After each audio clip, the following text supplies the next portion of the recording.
Guys, so we're gonna start off with the Whipple install on the Silverback Gorilla. She's sitting right up on this side, and we got all the parts up here. So I'm gonna show you guys what you need to do, because this is a 2000 model, and if you're gonna run a 3/4 Whipple, your turkey pan needs to be from a 2002 and up. Thank God we have several of them, like 2 or 3 of them sitting around the shop.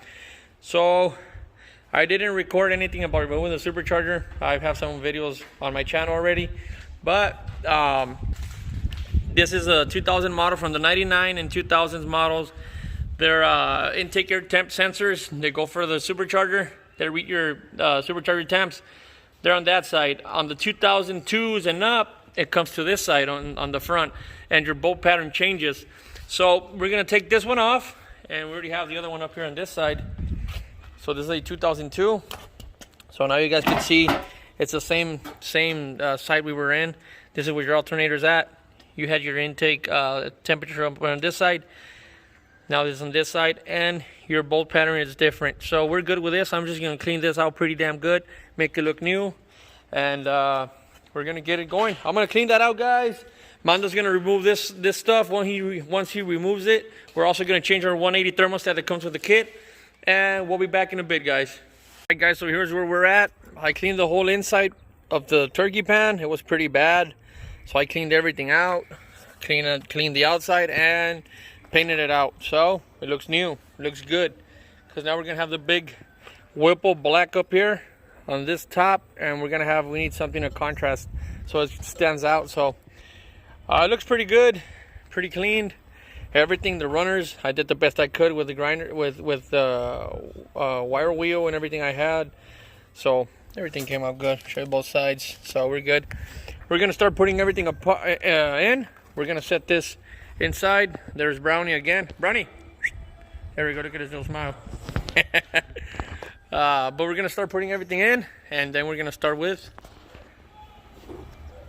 the big Whipple out there. So stay with us, guys. So we're in the process of putting back the intercooler and attaching it to the supercharger. But as we were doing that, we were trying to get this one, because this one, the one that Mando had bought, an aftermarket one, as you guys could see. This is built.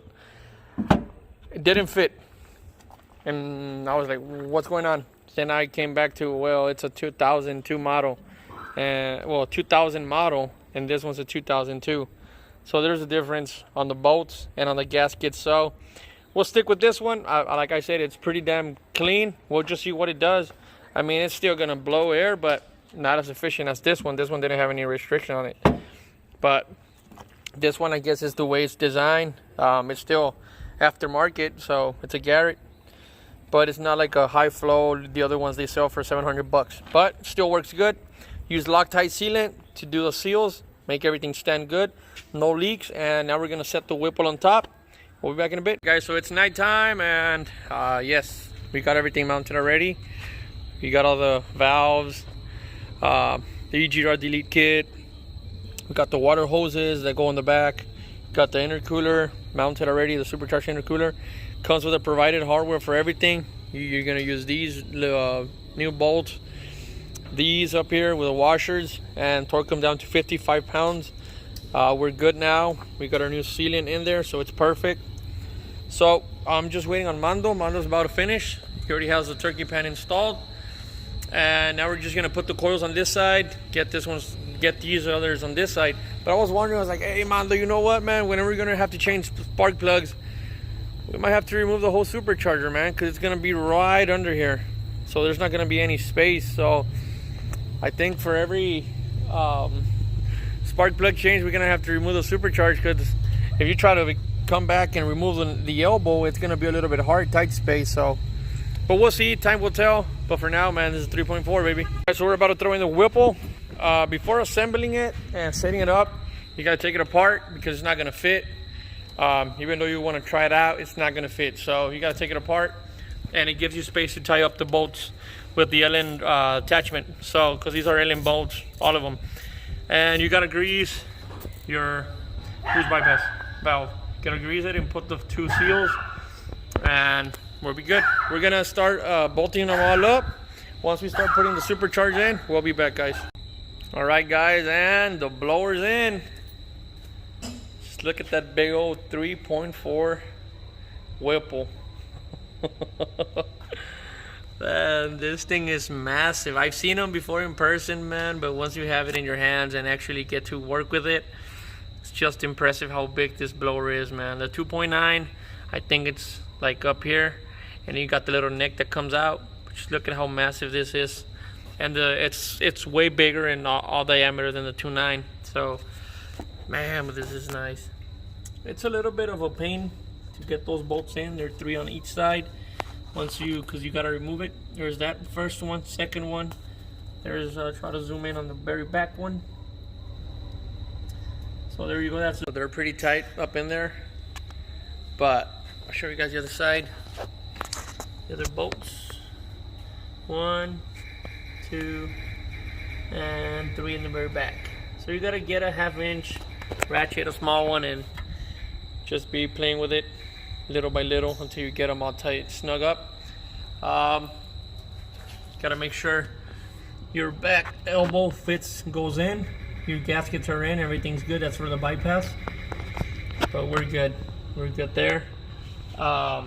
We also gotta modify some vacuum lines, and we gotta modify our power steering fluid bracket, because then it's gonna be hitting on the throttle, like right there it's hitting. So we're gonna, I think this comes off, and we're gonna tie it somewhere else for now. And it's in. Looks beautiful, man. Looks really nice. 3.4 Whipple on the silverback. Just look at how massive that thing looks, man. Damn. So once we start doing the rest, we'll be back. Right, so I was about to do all the vacuum lines. I was taking them out, and Mando came up and he's like, "Hey, look at this wire, it's loose." I was like, "What?" So this little dude left the wires from the alternator loose on this side, so we couldn't see them.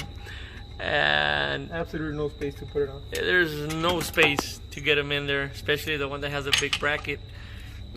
So I was like, you know what? He's like, "Man, we gotta take the supercharger." I was like, "Fuck no, let's take the pulley bridge off and just do that." And that's what we're doing right now. So little issues that happened. We were too into it with the Whipple. We were so excited, like, as we still are. We want to hear it on, but we figured it out. It's the easiest way. So if you guys come across that same bridge, you guys know what to do now. So we're gonna assemble it back, put the pulley bridge back, and I'm gonna continue doing the vacuum lines. And you got the diagram up here for Lightning without boost and solenoid and EGRs. That's us. We got the EGR delete kit, so that's the way you route them. But once I do them, I'll show you guys step by step what we did and what I did to make it all work. But stay tuned, guys. All right, guys, so everything's bolted on. We got some wires going on here, loose for now. We just want to test everything. It's already late. It's 11:20, and I got to work tomorrow in the AM. But we got some wires. We got to rewire for your intake throttle position sensor, your actuator valve on the bottom, and for your those are the only two you got to run. You got your intake air temp up here. It's down there. So we're gonna try to start it, see everything works fine. We're gonna switch the belt because that one's a little tight. We're gonna get one that's a little bit, at least 1/2 inch longer. But straight out, Mando.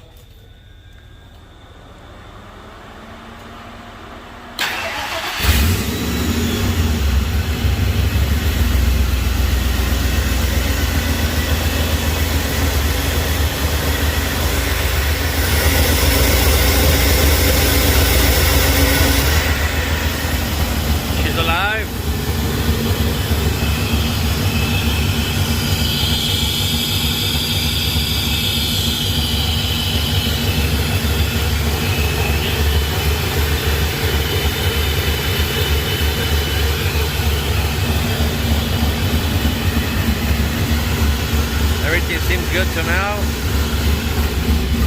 I'm gonna shear that cam.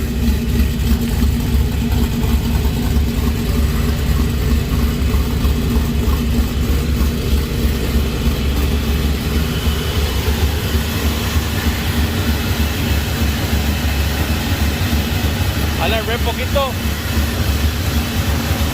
I want to see the boost bypass works whenever we rev it.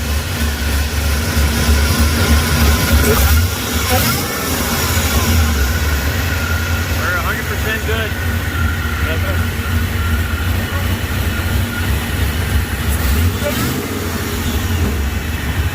Oh, we're good, man.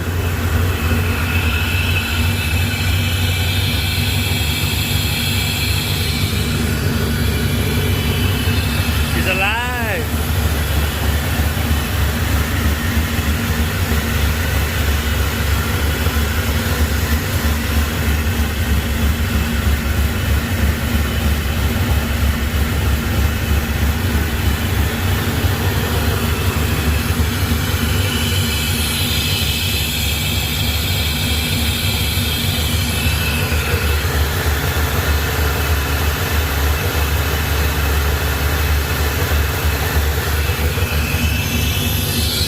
How's the temp?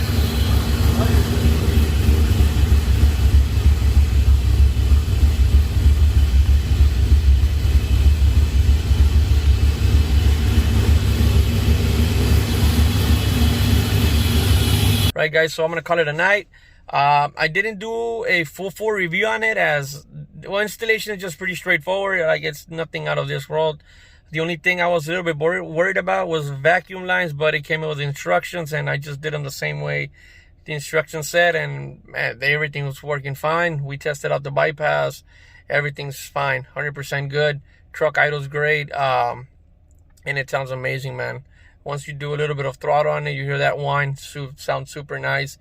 But we're gonna change. We're gonna get another belt. We're gonna do, I think Mando said he was gonna do 14 pounds, 15 pounds for now. I think he's gonna go lower on the pulley because we still need our fuel lines and our fuel rails. We already got our fuel pumps, but he's gonna do, I think, 14 or 15 pounds. Then we're gonna tune it, see how much we gain, and then we're gonna get the fuel lines and all that stuff, the rest, and push the boost up. So I hope you guys enjoyed the video. Next week I'll do a full review once we have everything like assembled pretty good, everything neat and clean. I'll go on every detail, everything that you have to do to get everything working, guys, so you don't have trouble if you ever do a Whipple supercharge in the future on a Lightning or a Harley. But I hope you guys enjoyed this video, guys. Please share, like, and subscribe, and stay up to date with my newest videos, guys. See you later.